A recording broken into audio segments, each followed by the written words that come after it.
নমস্কার দর্শকবৃন্দ, আমি সৌমেন সরকার আর আপনারা দেখছেন ক্যাম্পাস প্লাস চ্যানেলের একটি নতুন প্রতিবেদন। আজকের এই যে প্রতিবেদন এটা কিন্তু শিক্ষা মানে স্কুল কলেজের শিক্ষা এবং তার পরবর্তী জীবনের মধ্যে যে সংযোগ সেই সংক্রান্ত।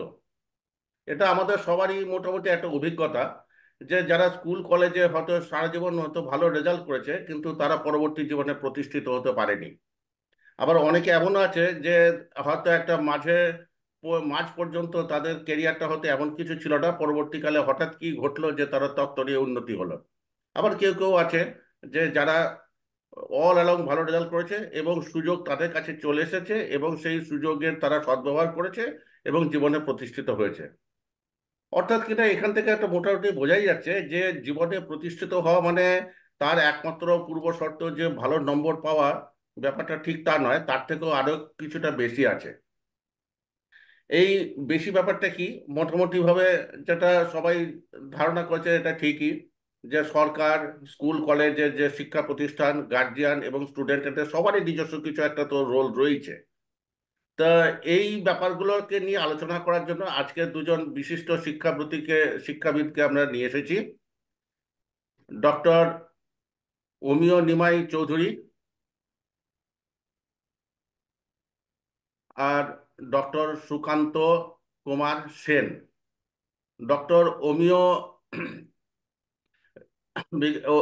অমিয় নিমাই চৌধুরী উনি অধ্যাপনা করেছেন সারা জীবন, তারপরে বর্তমানে একটি স্কুলের ডিরেক্টর, বর্ধমানের হোলি চাইল্ড স্কুলের। এবং ডক্টর সুকান্ত কুমার সেন, তিনি বিশ্বভারতী বিশ্ববিদ্যালয়ের প্রাক্তন প্রফেসর, বর্তমানে শিক্ষা সংক্রান্ত বিভিন্ন কাজের সঙ্গে তিনি যুক্ত রয়েছেন। তা আজকে এনাদের কাছ থেকেই আজকে এই ইস্যুতে তাদের মূল্যবান বক্তব্যগুলো শুনবো। তা শুরুতেই আসি যে যে চারটে রোলের কথা বলেছি, সরকার, শিক্ষা প্রতিষ্ঠান, গার্জিয়ান এবং ছাত্র নিজে।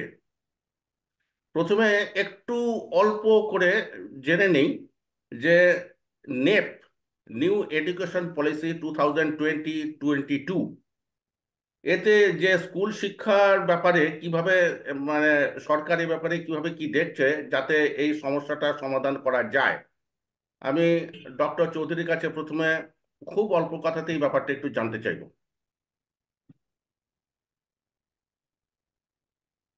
এখন আমাদের শিক্ষাকে, মানে স্কুল শিক্ষাকে বা পুরো শিক্ষা ব্যবস্থাটাকে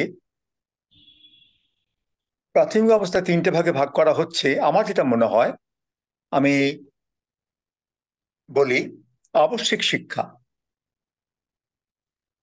সেই শিক্ষাটা কতদিন পর্যন্ত বা কোনটাকে ধরবো সেটা একটু ভ্যারিয়েবল। তার কারণ অধিকাংশ সরকারি অফিসে যে পিয়ন বা দারোয়ান থাকে, তাদের ক্লাস 8 পর্যন্ত পড়লেই ব্যাপারটা মিটে যায়। কিন্তু আবশ্যিক শিক্ষায় আমার মনে হয় মাধ্যমিকটা থাকা ভালো, এবং তারপরে যে কর্মশিক্ষা সেটা শুরু করা হয় হায়ার সেকেন্ডারি পরই। তাতে অনেকগুলো বিভাগ আছে এবং এই মুহূর্তে ওদের পথ এত খোলা আছে যে কোনোভাবেই সেগুলোকে উপেক্ষা করা যায় না। আর উচ্চশিক্ষার জন্য সেখানে মেধাযুক্ত ছাত্রদেরই প্রয়োজন বলে আমি মনে করি, এবং সেটি অবশ্যই। এখন যে ঘটনাটা ঘটে গেছে, সকলেই উচ্চশিক্ষায় চলে যাচ্ছেন, তাদের মেধার ভিত্তিটাকে না দেখি আমরা সেগুলোকে গ্রহণ করছি। এটা ঠিক মানে সমীচীন বলে মনে করছি না। আচ্ছা স্যার, একটা একটা কথা আপনাকে জিজ্ঞাসা করি। এই যে ধরুন 12 ক্লাস পর্যন্ত যে শিক্ষা, এই 12 ক্লাস পর্যন্ত যে শিক্ষা, আপনি তো এই ব্যবস্থাটাকে তো খুব কাছ থেকে দেখছেন। এটাকে হুম। মোটামুটি কিভাবে বিভক্ত করা হচ্ছে? এই যে শুনি 2+3+3+4, এটা ধরুন যারা মেরিটোরিয়াস স্টুডেন্ট তাদের ক্ষেত্রে তো ব্যাপারটা অন্যরকম। যারা ধরুন ততটা মেধাবী নয় তাদের জন্য এই যে স্কিমটাতে কি রাখা আছে? আমি বলি এখনো পর্যন্ত তো সেটা চালু হয়নি। এখন আমাদের পুরোনো পদ্ধতিতেই পরীক্ষা চলছে। হ্যাঁ হ্যাঁ, পরীক্ষা কিন্তু চলছে। হ্যাঁ কিন্তু বলি, প্রজেকশনটা কি? এই ব্যাপারটা বলি।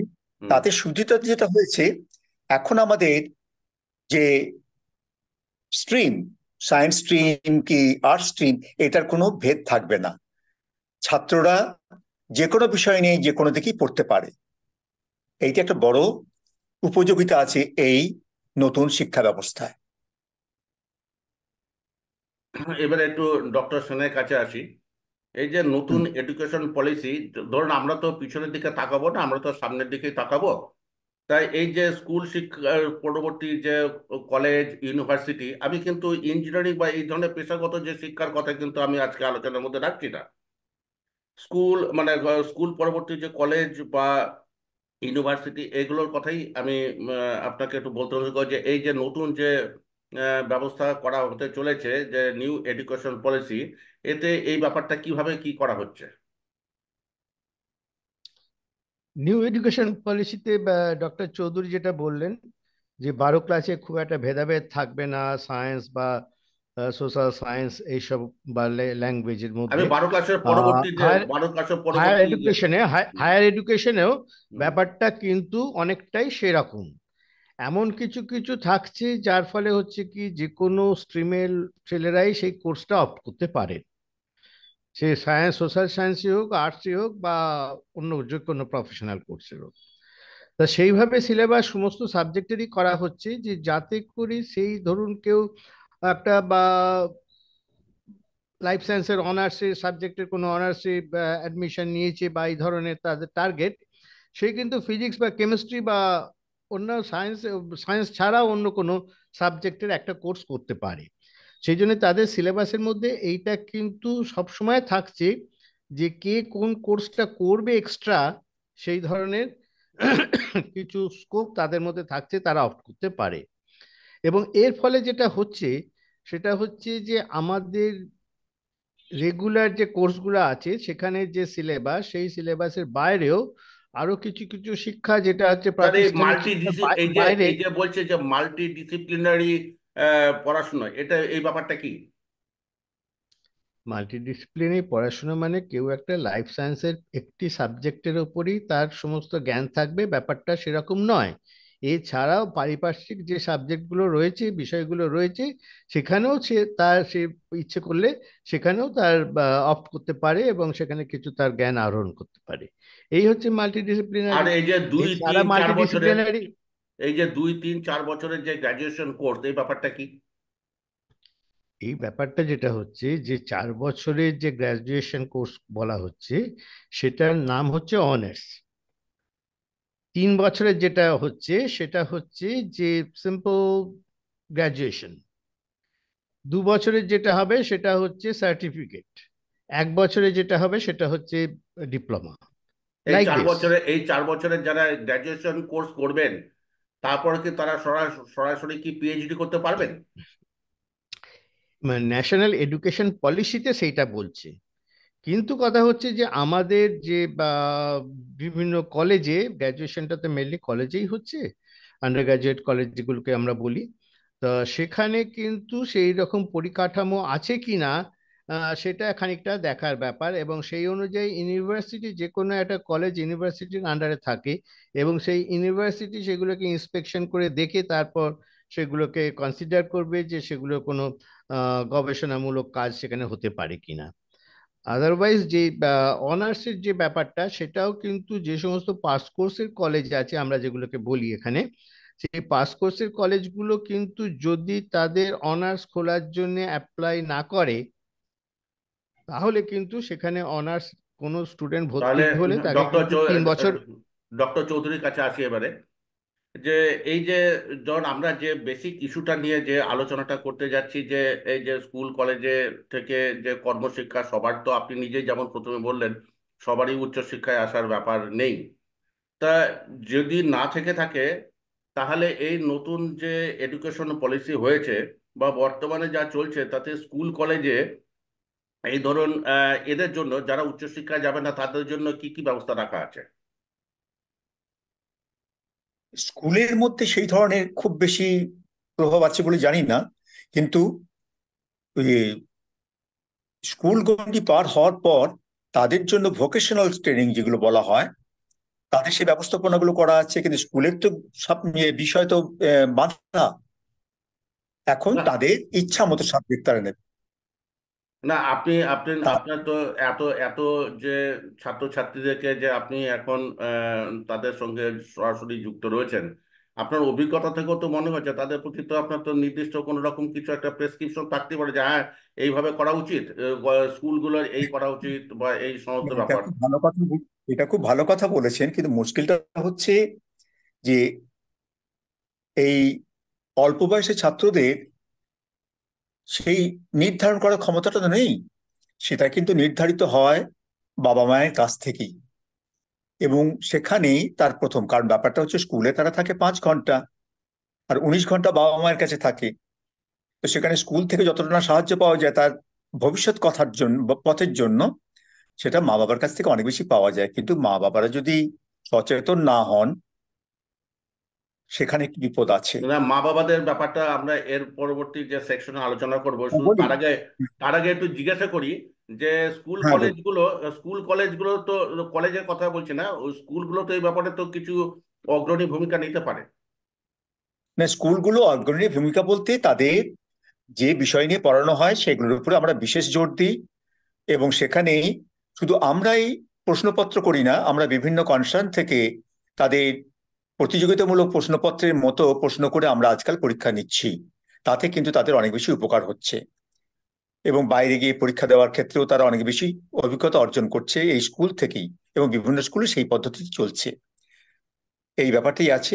আর সাধারণভাবে ভালো শিক্ষক থাকলে ছাত্ররা ভালো শিখবে, এইটি আমি মনে করি। এবং প্রত্যেক স্কুলেতে সেই ধরনের অভিজ্ঞ শিক্ষক থাকার দরকার, এবং তারা মোটিভেটেড করবেন এবং তাকে এই উপদেশ দিতে পারেন যে তুমি বিজ্ঞান না নিয়ে কলা বিভাগে পড়লে তোমার সুবিধা আছে। এইগুলো বলা এই যে কিন্তু আমার মনে কাউন্সেলিং হয় এর কাউন্সেলিং আহ, বলাগুলো এটা কিন্তু প্রয়োজন আছে। এটা তো প্রয়োজন আছে, এবং স্কুলে এটা করতে পারে বা করেও। সেখানে শিক্ষক ছাত্রের মধ্যে একটা এমন বন্ডিং হয়ে যায়, শিক্ষকের মাধ্যমে তারা বুঝতে পারে আমার কোন পথে যাওয়া উচিত। ডক্টর সেনের কাছে এই ব্যাপারেই আসবো যে ডক্টর চৌধুরী যেভাবে ব্যাখ্যা করলেন যে স্কুল কলেজের যে পরিস্থিতি, স্কুলের যে পরিস্থিতি, আপনি যদি একটু বলেন যে কলেজ বা বিশ্ববিদ্যালয়ে এই অ্যাভারেজদের জন্য মানে কোনো রকম কিছু ব্যবস্থা আছে কিনা? কারণ সবাই তো আর পিএইচডি করবে না, বা সবাই তো আহ, পরমাণু গবেষণা কেন্দ্রে সায়েন্টিস্ট হবে না। তাহলে তাদেরও তো জীবনটা তো তাদের জন্যও তো আছে, এবং সবাই যে স্কুলে পড়ে পড়াশোনা থামিয়ে দেবে ব্যাপারটা তাও না। তাহলে কলেজ বা ইউনিভার্সিটিতে তাদের জন্য কি ব্যবস্থা রাখা হচ্ছে বা প্রজেকশন করা হচ্ছে? যেটা এনইপি তে প্রজেকশন করা হচ্ছে, যে ব্যাপারটা বললাম, যে তাদের মধ্যে যে সমস্ত কোর্সগুলো চালু করা হচ্ছে, কিছু কিছু কোর্স আছে সবটাই কিন্তু, যেটা ওই বা যেগুলো ভোকেশনাল কোর্স টাইপের। যেমন ধরুন এই লাইফ সায়েন্সের কোর্সে কিছু কিছু ফার্মেসি বা এই ধরনের বা সাবজেক্ট বা কোর্স চালু করার চেষ্টা হচ্ছে আর কি। তার ফলে হয়েছে কি, যে ছেলেটি আপনার লাইফ সায়েন্সের কোনো একটি পড়বে, তার সঙ্গে তার ফার্মেসি বা মাইক্রোবায়োলজি বা তাদের ওই বা ডায়াগনস্টিক কিছু বা শিক্ষা তার মধ্যে থাকতে পারে। এছাড়া যেটা আছে সেটাও হচ্ছে গিয়ে এগ্রিকালচারাল ট্রেনিং টাইপের কিছু কোর্স, অথবা এক্সটেনশন টাইপের কিছু কোর্স। এক্সটেনশন বলতে কি হচ্ছে না, যেটা হাতে কলমে শিক্ষার ব্যাপারটা, যেখানে এগ্রিকালচার ফিল্ডে গিয়ে অথবা কোনো ল্যাবরেটরিতে গিয়ে তার কিছু এক্সপেরিমেন্ট করা বা তার সেখানে কিছু শিক্ষা করা বা ট্রেনিং করা, এই জিনিসগুলো কিন্তু এনইপির মধ্যে আছে। এবং তার ফলে হচ্ছে কি, যে ছেলেটি বা যে মেয়েটি স্টুডেন্টটি বা সে গ্র্যাজুয়েশনে রয়েছে কোনো একটি সাবজেক্টে, সেই সাবজেক্ট ছাড়াও সে এমন কিছু কোর্স করছে যেগুলো হচ্ছে ভোকেশনাল, ডক্টর চৌধুরী যেটা বলছেন ভোকেশনাল কোর্স, প্যারালালি সেই কোর্সটার সম্বন্ধে তার খানিকটা আইডিয়া হচ্ছে। সেই জন্য সে এই কোর্সটা যে কোনো ইয়েতেই ধরুন একটা ছেড়ে দিয়ে যেতে পারে আফটার 2 ইয়ার্স আর আফটার 3 ইয়ার্স, যখন তার এই কোর্সটা হয়ে যাচ্ছে, তখন কিন্তু সে সেখানে গিয়ে বা ওই ধরনের কোনো ল্যাবরেটরি বা প্রফেশনাল ইয়েতে গিয়ে ও চেষ্টা করতে পারে নিজের মানে অভিজ্ঞতা বা নিজের এক্সপিরিয়েন্স শেয়ার করার জন্য, এবং সেখানে কোনো রকম ভাবে সে হয়তো নিয়োগ প্রক্রিয়ার মধ্যে দিয়ে গেলে সে হয়তো কিছু একটা করে ফেলতে পারে সেখানে। তাহলে ডক্টর চৌধুরীর কাছে তাহলে আরেকবার আসি, যে স্যার, আহ, এ তো স্কুল কলেজের তো রোল বা তাদের জন্য কি ব্যবস্থা সেটা তো মোটামুটি শুনলাম। তো এবারে তো দ্বিতীয় মোস্ট ইম্পর্ট্যান্ট ক্যারেক্টার হচ্ছে গার্জিয়ানরা। আজকে তো সব থেকে বেশি বোধহয় আপনাদেরকেই এই জিনিসটা ফেস করতে হয়, যে গার্জিয়ানরা এসে সবাই চাইছে ডাক্তার, ইঞ্জিনিয়ার বা চার্টার্ড অ্যাকাউন্টেন্ট বা পাইলট বা এই ধরনের সমস্ত কিছু হবে। তা স্কুলে আপনার মানে কিভাবে ব্যাপারটাকে দেখছেন বা ডিল করছেন, যে যে অঙ্ক ভালো মানেই যে ভবিষ্যতে অঙ্কেই তার মানে ভবিষ্যৎ লুকিয়ে রয়েছে, ব্যাপারটা তো তা নয়। সে তো সাহিত্য করতে হবে। তবে এই যে ঠিক ঠিক মতো মানে ভাবে এদেরকে ঠিক ঠিক মতো জায়গাতে রাখা, এই ব্যাপারে গার্জিয়ানদের দাবি আর আপনাদের যে মানে তাদের যে মানে কিভাবে তাদেরকে মানে দেখছেন ব্যাপারটা। আমি বলি, এটা একটা মানে স্কুল কর্তৃপক্ষের একটি মাথা ব্যথা ঘটনা, তাই। এবং আমরা তো বুঝি শিক্ষকদের মাধ্যমে কোন ছেলে কোন বিষয়ে তার ভালো অবস্থা হবে বা ভালো রেজাল্ট হবে, সেটা কিন্তু অধিকাংশ মা বাবা বুঝতে চান না। এবং সেখানে আমরা তাদের ডেকে ছাত্রের সামনে বসেই আলোচনা করি, এবং মাঝে মধ্যে আমরা কাউন্সিলরদের ডেকে নিয়ে এসে তাদের দেখিয়ে দিই যে তিনি কি বলছেন, তার কোথায় যায়। এই ব্যাপারগুলো কিন্তু খুব একটা কঠিন সময়ের মধ্যে দিয়ে চলছে। প্রত্যেক মা বাবাই চান তার ছেলে যেটা হচ্ছে ডাক্তার। ডাক্তার বা ইঞ্জিনিয়ার বা পাইলট হোক। ব্যাপারটা কিন্তু তা হয় না, তারা তো হতাশ হয়। এবং হুম আমি একটা ছোট্ট ঘটনা বলতে পারি। হুম। সম্প্রতিকালে একটি মেয়ে আমাদের মেমারি থেকে এসেছিল, তাকে তার বাবা সায়েন্স ফ্যাকাল্টিতে ভর্তি করলো। এবং প্রত্যেক শিক্ষক এসে আমাকে অভিযোগ করলো, স্যার ও একদম অ্যাটেন্টিভ নয়। আমি মেয়েটিকে জিজ্ঞেস করেছি, বলে আমার ভালো লাগে না। এবং ওর মা বাবাকে ডেকে কাউন্সিলরের সামনেই তার সাথে কথা বলে কাউন্সিলর যেটা বুঝলেন তার বাবাকে বুঝিয়ে দিলেন যে আপনার ছেলে ডাক্তার বলে মেয়েকেও ডাক্তার করবেন, এটা ভুল করবেন না। ও কিন্তু মোটেও বিজ্ঞান ভিত্তিক তার মানসিকতা নেই, তাকে আপনি কলা বিভাগে দিন। তার বাবা শুনেছিলেন এবং তার ফলটাও খুব ভালো পেয়েছেন, অত্যন্ত ভালো রেজাল্ট করে মেয়েটি আইসিএসসি পাশ করেছিল। তো এইগুলো আমাদের অভিজ্ঞতা, মুশকিল হচ্ছে তাদের সাথে ট্যাকেল করা খুব কঠিন, আচ্ছা, তাদের যে আমি জিদ। আরেকটা আরেকটা আরেকটা কথা জিজ্ঞাসা করি। ধরুন আপনি তো শিক্ষকতার অভিজ্ঞতা থেকে তো আপনি জানেন যে কোন ছেলে পড়াশোনাতে কতদূর পর্যন্ত এগোনো তার সম্ভাবনা, যদি তাকে সমস্ত ফেসিলিটি দেওয়া হয়। এবং ফেসিলিটি পেলেই যে সে ঠিক ঠিক মতো তার সদ্ব্যবহার করতে পারবে তার তো কোনো কথা নেই। কাজে তার উচিত হচ্ছে হয়তো শিক্ষাঙ্গন ছেড়ে অন্য কিছুর জন্য তাকে ব্রাঞ্চিং করে দেওয়া, যে হ্যাঁ ঠিক আছে, এবারে তোমার মোটামুটি আবশ্যিক শিক্ষা হয়ে গেছে, এরপরে তুমি এইভাবে তোমার ভবিষ্যৎ থেকে গড়ার চেষ্টা করি, এই ধরনের ব্যাপারটা কি স্কুলে হয়? না, সাধারণভাবে আমাদের স্কুলে এগুলো নেই। ব্যাপারগুলো তো না, ইন আমাদের জেনারেল বলছি, স্কুলের। আপনার নিজস্ব স্কুলের জন্যই যে ব্যাপারটা তা নয়, মানে ইন জেনারেল। হ্যাঁ, ব্যাপারটা হচ্ছে যে এইগুলো নিয়ে আমার সাথে যে আলোচনা করে না ছাত্রছাত্রী বা তার মা বাবারা, আমি প্রথমেই বলি যে আপনার ছেলে বা মেয়েকে যা দেখেছি, তাতে কিন্তু এখন এই ধরনের হাতে কাজ করার মতো ব্যাপারগুলো শিখিয়ে নিয়ে তাকে কর্মসংস্থানে ঢুকিয়ে দিন, তাকে উচ্চশিক্ষায় যেতে দেবেন না। এগুলো আমরা মাঝে মধ্যে বলি, বলি না তা না, কারণ আমরা তো একটা অভিজ্ঞতা থেকে বুঝতে পারি কিন্তু যে কিন্তু কোন সেখানে কি ছেলে রেসপন্স পান? সেখানে কি রেসপন্স যখন আপনার কাছ থেকে এই কথাটা শুনলো, তখন তাদের রিয়াকশনটা কি হয়? সেটা যে খুব ভালো হয় তা বলবো না। হুম, কখনই অপ্রিয়, বলবো অপ্রিয় কথা, অপ্রিয় কথা, কিন্তু অপ্রিয় এটা কথা। কিন্তু ভবিষ্যতের পক্ষে এটাই হয়তো তার সব থেকে বড় টার্নিং পয়েন্ট হতে পারে। না না, আমি বলি ডক্টর সেনের কাছ থেকে আমি বলি, এই যে কথাটা অনেক ছাত্রছাত্রী যারা এমএসসি করে পিএইচডি করার জন্য পদক্ষেপ নেয়, এটা ভালো জিনিস, কিন্তু ব্যাপারটা হচ্ছে যে শুধু পিএইচডি করে এখন যে অবস্থা, তাতে তার সংস্থান হওয়াটা খুব কঠিন।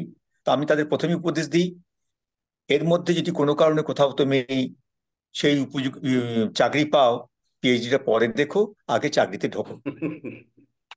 ডক্টর কারণ ওই সাহেব, জ্ঞান আপনার বাড়িয়ে। আপনার আপনার আপনার কি অভিজ্ঞতা স্কুল বা কলেজ, কলেজ বা ইউনিভার্সিটিতে? ধরো তারা তো মধ্য থেকে উচ্চতর মানে শিক্ষার অঙ্গনে তারা ঢুকে পড়েছে, কিন্তু ঢুকে পড়েছে মানে যে তাদের ভবিষ্যৎটা সেখানে, ব্যাপারটা তো তাও নাও হতে পারে। এবং এখানে বলি গার্জিয়ান। ঘটনাটা। স্যার। না, বলি হুম। বলি ঘটনাটা হচ্ছে যে তারা কি করবে, বসে থাকবে? উচ্চতর থেকে উচ্চতরে যাচ্ছে, কিন্তু তার কোনো মানে কি বলবো, আহ, সামগ্রিক কোনো উপকারিতাতে আসছে তা আমার মনে হয় না, যতক্ষণ না পর্যন্ত সে একটা চাকরিজীবী হচ্ছে বা সেই ধরনের কোনো ঘটনা। তো করতে বাধ্য হচ্ছে, ডক্টর সেন, তাকে তো সময়। আপনার আপনার বিশ্ববিদ্যালয় বা কলেজের অভিজ্ঞতা, গার্জিয়ান এবং তাদের অ্যাম্বিশন। না, ডক্টর চৌধুরী আগে যেটা বললেন মেধার ভিত্তিতে সমস্ত অ্যাডমিশন হচ্ছে পরবর্তীকালে আর কি, পরবর্তীকালে মানে হায়ার এডুকেশনের ক্ষেত্রে।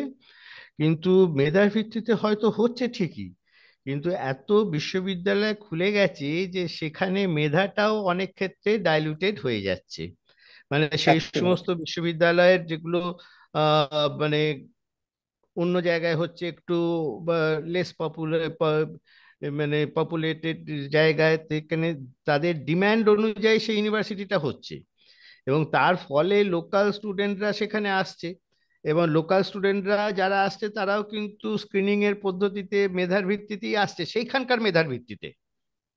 কিন্তু সেখানকার মেধার ভিত্তিতে আসার ফলে যেটা হচ্ছে, এইভাবে অনেকেই বিশ্ববিদ্যালয়ের গণ্ডি পার করে ফেলছে, কিন্তু আলটিমেটলি যখন মানে গোটা দেশের মেধার সঙ্গে আসছে, তাদের মেধা কিন্তু সেই অর্থে কম্পিটিটিভ হচ্ছে না। সেই জন্যে আমাদের এই যে মানে পিরামিডাল সিস্টেম ছিল স্কুলে, যদি মানে মাধ্যমিকে যদি 10-12 লাখ দেয়, বা 12 ক্লাসে হয়তো একটুখানি কম দিচ্ছে, মানে তারপরে যদি কলেজ লেভেলে অনেকটা কম হয়ে যাচ্ছে, এবং স্টুডেন্টের নাম্বার এবং ইনটেক এবং ইউনিভার্সিটিতে এসে আরো কমে যাচ্ছে। তো যাই হোক, এই জিনিসটা তো আছেই, আমি একটা এবং অভিজ্ঞতা তার বলি। সঙ্গে আমি আমাদের আমি আমি ডক্টর সেন একটু ইন্টারাপ্ট করছি, আমি একটা অভিজ্ঞতা বলি, আমার নিজস্ব আমি তো শিক্ষার সঙ্গে যুক্ত নই, কিন্তু এই অভিজ্ঞতাটা আমার হয়েছে। কোনো একটি, আমি নাম করছি না, নাম করাটা ঠিক না, একটা বিশ্ববিদ্যালয়ের রেজিস্ট্রারের ঘরের সামনে আমি বসে হয়েছি কোনো একটি কাজে। তা সেখানে কয়েকটি ছেলে মেয়ে এলো, তারা নিজেদের মধ্যে অল্প বয়সী। জিজ্ঞেস করলাম যে তোমরা কে কি করো, তখন বলছে যে আমরা ম্যাস কমিউনিকেশনে আমরা এখন এই পোস্ট গ্রাজুয়েট ডিগ্রি করছি। তা হচ্ছে তোমাদের গ্রাজুয়েশন ডিগ্রি কিসে ছিল, কেউ বলছে হিস্ট্রি, কেউ পলিটিক্যাল সায়েন্স, এই ধরনের সমস্ত সাবজেক্টগুলোর কথা বলছে। তা বলছে যে হোয়াট ইজ ম্যাস কমিউনিকেশন, হঠাৎ এখানে এলে কেন? তখন বলছে যে দেখি যদি চাকরি বাকরি পাওয়া যায়। আচ্ছা, তারপরে ও আমাকে হয়তো শিক্ষক বলে ভেবেছে, হয়তো আমার বয়সটাকে দেখে। তা আমাকেও শিক্ষক বলে বলছে যে, আচ্ছা স্যার, এম এ ম্যাস কমিউনিকেশনে যদি এমএসসিটা করে নেই, তারপরে কি পিএইচডিটা করে নেওয়াটা কি ঠিক হবে? তা দিস ইজ দি কোশ্চেন। তা এটা দেখে আমার একটু মানে আমি তাদের প্রতি পুরো পুরো সহানুভূতি রেখে বলছি যে আজকে অ্যাওয়ারনেস বা ব্যাপারটা একটা গ্র্যাজুয়েশনের ছেলে মেয়েরা তারা মানে ধরুন তারা ঠিক কিরকম জায়গাতে রয়েছে, যে পিএইচডিটাও মনে হচ্ছে যেন একটা সার্টিফিকেট কোর্স করে নেওয়া। ডক্টর চৌধুরী, আপনি একটু কিছু বলবেন এ ব্যাপারে, যে কিরকম এই যে যেটা বললাম এটা সম্পর্কে? বলি শুনুন, ব্যাপারটা হচ্ছে আমাদের পুরাতন শিক্ষা ব্যবস্থায় অনেকগুলো ত্রুটি আছে, এবং ডক্টর সেনও সেই কথাই বলবেন। তাদের অনেক বন্ধু বান্ধব অত্যন্ত মেধাযুক্ত, তারা খুব ভালোভাবেই তারা পাশ করে গেছেন। তাদেরও বক্তব্য সে একই ছিল, আমার এখনো মনে আছে, যে আমি উদ্ভিদবিদ্যায় পড়ে ব্যাংকে টাকা গুনছি, এর কোনো কি কি প্রয়োজনীয়তা ছিল সরকারের এত টাকা খরচা করে? এই কথাগুলো আমার খুব মনে লেগেছে। সত্যিকারই আমাদের শিক্ষা ব্যবস্থা ঠিক সঠিকভাবে চলছে বলে আমার মনে হয় না, আমরা ঠিক সেইভাবেই মূল্যায়ন করছি না ছাত্রদের। আজকে তাহলে এই অলরেডি অলরেডি ওয়ার্নিং পেয়ে গেছি যে জুম বলছে যে তোমার মাত্র কয়েক মিনিট সময় বাকি আছে। তো যাই হোক, এখানে আমার যে মোস্ট ইম্পর্ট্যান্ট যে একটা সেক্টর, সেটাকে দুটো জায়গা দুটো কোশ্চেন আমি দুজনকেই করব। আপনারা এক এক করে একটুখানি প্লিজ উত্তর দিয়ে দিন। সেটা হচ্ছে যে ধরুন ছাত্র ছাত্রীদের একটা কি করণীয়, এবং তাদের যে কাউন্সিলর বা মেন্টরদের কি করণীয়। প্রথমে ডক্টর চৌধুরীকে বলতে বলি, তারপর ডক্টর সেনের কথা শুনবো।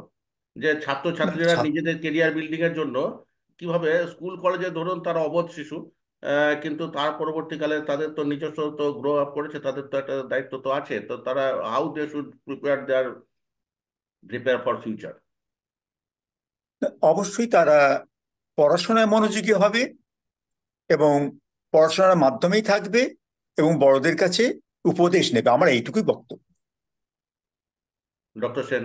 এবং সৎসঙ্গে থাকবে, সৎসঙ্গে, বন্ধু, the friends, those who are good, আমার তো এইটি অ্যাকচুয়ালি বক্তব্য। অ্যাকচুয়ালি ডক্টর চৌধুরীর রেস ধরেই আমি বলি, সেটা উনি যেটা বলেছিলেন প্রথমের দিকে যে 5-6 ঘন্টা স্কুলে থাকে, বাকি 18-19 ঘন্টা বাড়িতে থাকে পেরেন্টসদের সঙ্গে। আমি সেই সঙ্গে একটা অ্যাড করব, সেটা হচ্ছে একটা সামাজিক শিক্ষারও একটা ব্যাপার আছে।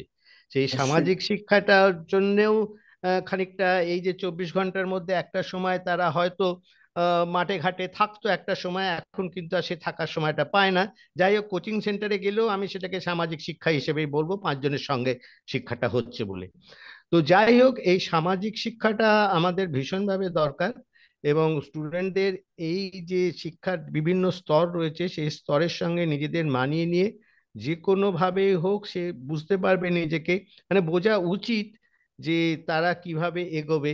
এবং যে কোনো একটা গ্র্যাজুয়েশনের পরই তাদের কিন্তু যে কোনো কম্পিটিটিভ টেস্টে বসা উচিত, এবং কম্পিটিটিভ টেস্টে বসবে যে সেই চাকরিটা করতে হবে কোয়ালিফাই করলে তা নয়, সে নিজেকে জাজ করতে পারবে যে আমার পজিশনটা কি, হোয়ার আই অ্যাম। এটাই আমার বক্তব্য, যে যে কোনো স্টুডেন্ট পাশ করার পরে পরেই মানে এলিজিবল হওয়ার পরে পরেই সে যেন কম্পিটিটিভ টেস্টের মাধ্যমে সে অ্যাপিয়ার হয় বিভিন্ন এক্সামে। জাস্ট অল্প একটু কথায় জেনে নেই। আহ, যে ধরুন একটা ভালো গাইড বা মেন্টর বা কাউন্সিলর পাওয়া তো ভাগ্যের ব্যাপার, সবার ক্ষেত্রে সেটা হয় না। যাদের হয় তাদের তো উন্নতি হয়ই, কিন্তু এই ব্যাপারটাকে আরেকটু মানে ওয়াইড ওপেন কেন করা যায় না, যে সবার জন্য যেন কিছু কাউন্সেলিং এর ব্যবস্থা থাকে। স্কুল করতে পারে, কলেজ করতে পারে, বা গার্জিয়ান নিজে। অল্প কথা একটুখানি যদি বলেন যে মানে এই মেন্টরশিপটা কি করে পাওয়া যেতে পারে, ডক্টর চৌধুরী। না না, মেন্টরশিপটা তো আমাদের এখানে আসে না তা নয়, এবং সেখানে আমরা যথেষ্ট সচেতন এবং প্রত্যেকের সাথে কথা বলি, তাদের মা বাবাদেরও বোঝাই।